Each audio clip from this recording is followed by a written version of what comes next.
Hi friends, welcome to triple N double L channel. First தடவை சேனலுக்கு visit பண்ணியிருக்கீங்கன்னா subscribe பண்ணாதவங்க subscribe பண்ணிக்கங்க. கூடவே பெல் பட்டனையும் ப்ரெஸ் பண்ணிக்கோங்க. இன்னைக்கு பார்க்க போகிற ரெசிபி பொட்டேட்டோ சாண்ட்விச் எப்படி செய்யறதுன்னு பார்க்கலாம். ஒரு வெங்காயம் எடுத்துக்கோங்க, தோல் சீவிக்குங்க.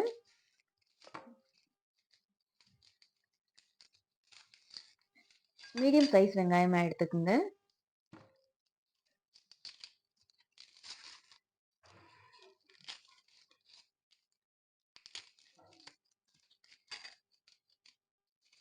நான் எடுத்துருக்கிறது பெரிய பூண்டு. பூண்டு வந்து ஒரு 3 பல்லு எடுத்துக்கோங்க.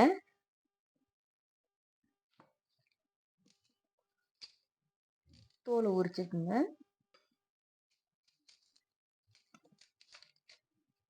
உருளைக்கிழங்கு சேர்க்கறதுனால அதுக்கு கேஸ் பிரச்சனை வரும். அதனால பூண்டும் இஞ்சியும் நான் சேர்க்குறேன்.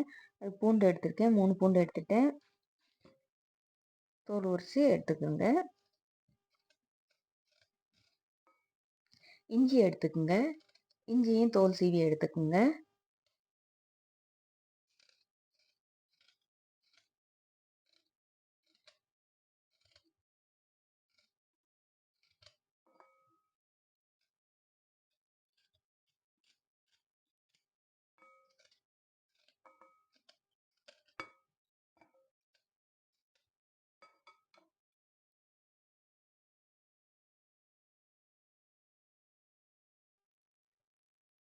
தோல் சீவி வச்ச பூண்டு, வெங்காயம், இஞ்சி எல்லாத்தையும் நல்லா தண்ணி ஊற்றி கழுவி எடுத்துக்கோங்க.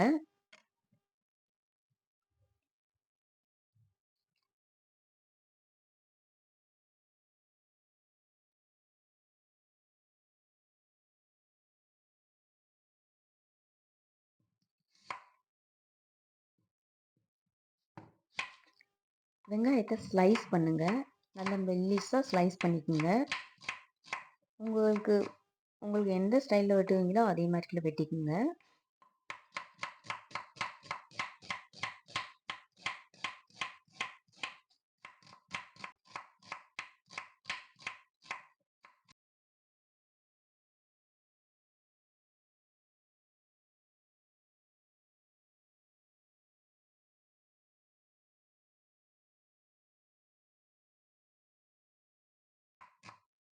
இஞ்சியை ரொம்ப சின்னதாக குறுக நறுக்கிக்குங்க. வாயில் வந்து தென்படாத அளவுக்கு அதை நல்லா குறுக நறுக்கிக்குங்க.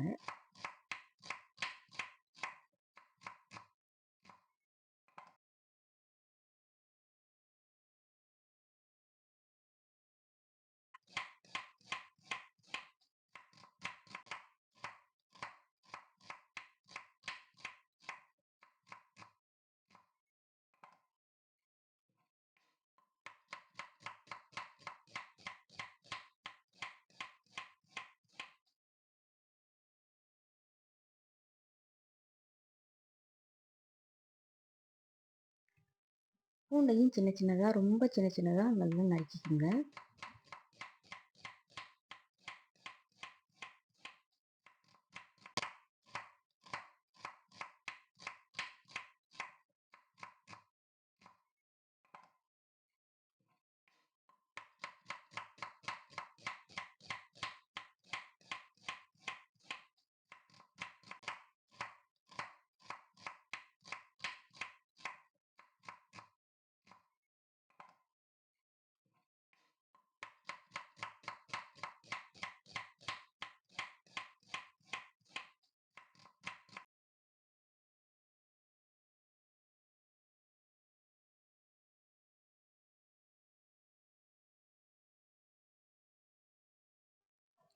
உருளைக்கிழங்கு எடுத்துக்கோங்க. 200 கிராம் உருளைக்கிழங்கு எடுத்துக்கோங்க.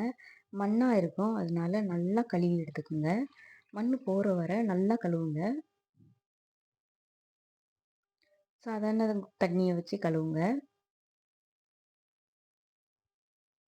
நல்லா மண்ணை தேய்ச்சி நல்லா கழுவி எடுத்துக்கோங்க.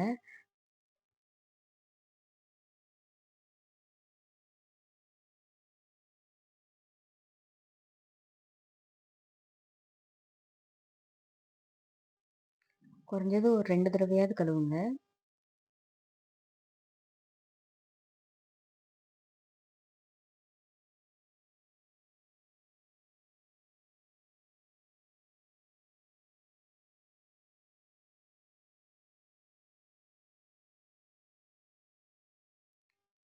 உருளைக்கிழங்க பாதியாக நறுக்கிக்குங்க.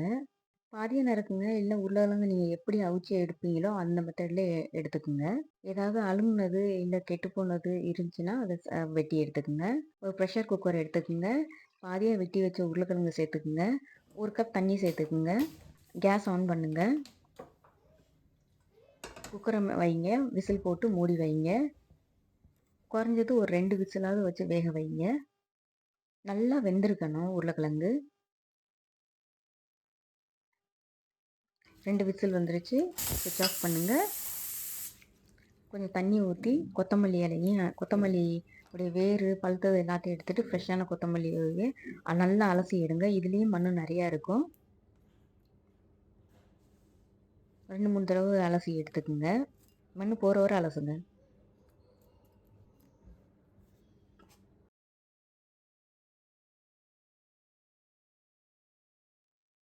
நல்லா குறுக நறுக்கிக்குங்க கொத்தமல்லி இலையும். இப்போ ஒரு வேக வச்ச உருளைக்கிழங்கு வந்து ஆறிடுச்சு. அதை ஒரு பாத்திரத்தில் எடுத்துட்டு தோல்லாம் நல்லா எடுத்துக்குங்க. தோல் வந்து நல்லா பேந்துட்டு வரணும் வெந்துருந்துச்சுன்னா.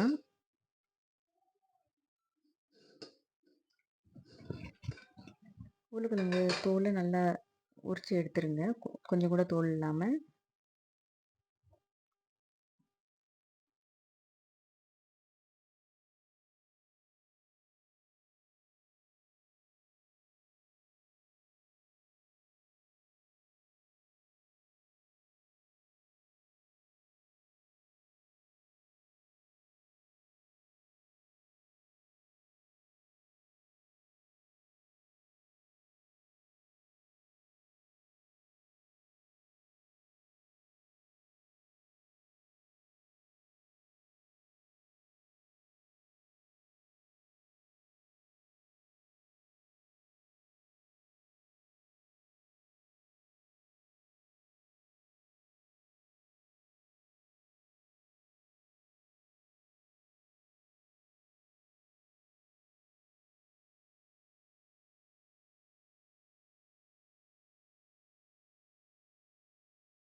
உருளைக்கிழங்கு வந்து மசிங்க.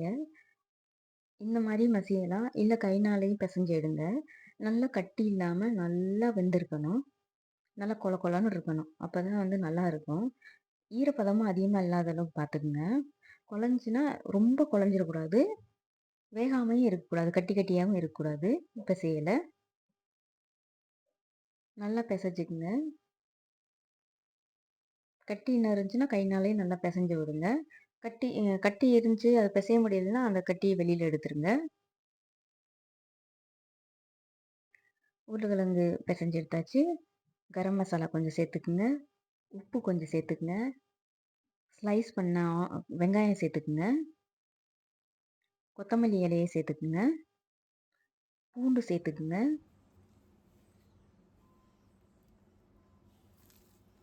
இஞ்சி கொஞ்சம் சேர்த்துக்குங்க.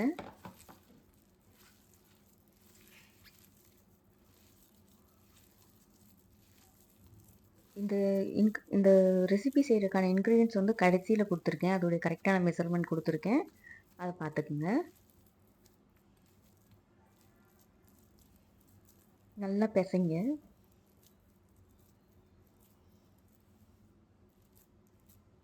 நல்லா பிசைஞ்சு எடுத்துங்க. நல்லா நல்லா பிசைஞ்சாதான் வந்து நல்லா கை பிடிக்கையில வரும். வடை செய்கிற மாதிரிக்குள்ள புடிய வரணும். ஒரு பெரிய உருண்டையாக எடுங்க. பெரிய உருண்டையாக எடுத்து வடை தட்டுற மாதிரி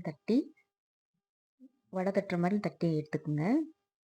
எத்தனை சாண்ட்விச் செய்ய போகிறீங்களோ அத்தனை சாண்ட்விச்க்கு ஏற்றாப்புல அந்த உருண்டையாக வடை மாதிரிக்குள்ள எடுத்துக்குங்க.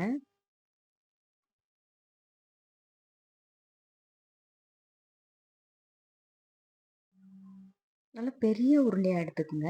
பெரிய உருண்டையாக எடுத்து அதை கையில் நல்லா தட்டி வடை மாதிரிக்குள்ளே செஞ்சு எடுத்துக்குங்க. உருளைக்கிழங்கு ரொம்ப பிடிக்கும்னா அந்த ஸ்டெப் வந்து நல்லா பெருசாக எடுத்துக்குங்க. இல்லை உருளைக்கிழங்கு கம்மியாக சாப்பிடணும்னு நினைக்கிறீங்கன்னா சின்ன ஸ்டெப்பாகவே எடுத்துக்கோங்க. கேஸ் ஆன் பண்ணுங்கள். தோசைக்கல் வைங்க. கொஞ்சம் எண்ணெய் சேர்த்துக்குங்க. எண்ணெய் சூடாகிற வரை வெயிட் பண்ணுங்கள். நல்லா சூடானோடனே தட்டி வச்ச கட்லெட்டை வந்து தோசைக்கல்லில் வைங்க. கோல்டன் ப்ரௌன் வர அது வேக வைங்க. கோல்டன் ப்ரௌன் வந்தோடனே திருப்பி போடுங்க. திருப்பி போட்டு கொஞ்ச நேரம் கழித்து வீட் ப்ரெட்டை வைங்க. வீட் ப்ரெட்டும் வந்து ஒரு பக்கம் வந்து ரோஸ்ட் ஆகட்டும். ஒரு பக்கம் ரோஸ்ட் ஆயிடுச்சுன்னா அதை திருப்பி போடுங்க. ப்ரெட்டை திருப்பி போட்டு அந்த கட்லெட்டை வந்து ஒரு ப்ரெட்டு மேலே எடுத்து வைங்க. இன்னொரு ப்ரெட்டை அது மேலே எடுத்து வைங்க. எடுத்து வச்சு 2 பக்கமும் நல்லா ரோஸ்ட் பண்ணி எடுங்க. கோல்டன் ப்ரௌன் வர நல்லா ரோஸ்ட் பண்ணுங்கள். ஒரு ஈஸியான பிரேக்ஃபாஸ்ட் ரெடி ஆயிடுச்சு. ஈஸியான பிரேக்ஃபாஸ்ட்டும் சரி, ஸ்நாக்ஸும் சரி, ரெண்டுமே இது யூஸ் பண்ணலாம். டேஸ்ட்டும் சூப்பராக இருக்கும். ரொம்ப சிம்பிளான ஒரு பிரேக்ஃபாஸ்ட்டு. இதை கட் பண்ணி சர்வ் பண்ணுங்கள். இதுக்கு தேவையான இன்க்ரீடியன்ஸ் வந்து நான் கடைசியில் கொடுத்துருக்கேன். இங்கிலீஷ்லேயும் தமிழ்லேயும் கொடுத்துருக்கேன். இந்த ரெசிபி பிடிச்சிருந்துச்சுன்னா கண்டிப்பாக கமெண்ட் பண்ணுங்கள். கூடவே சப்ஸ்கிரைப் பண்ணுங்கள். மீண்டும் ஒரு புதிய ரெசிபியோடு சந்திப்போம். பாய்.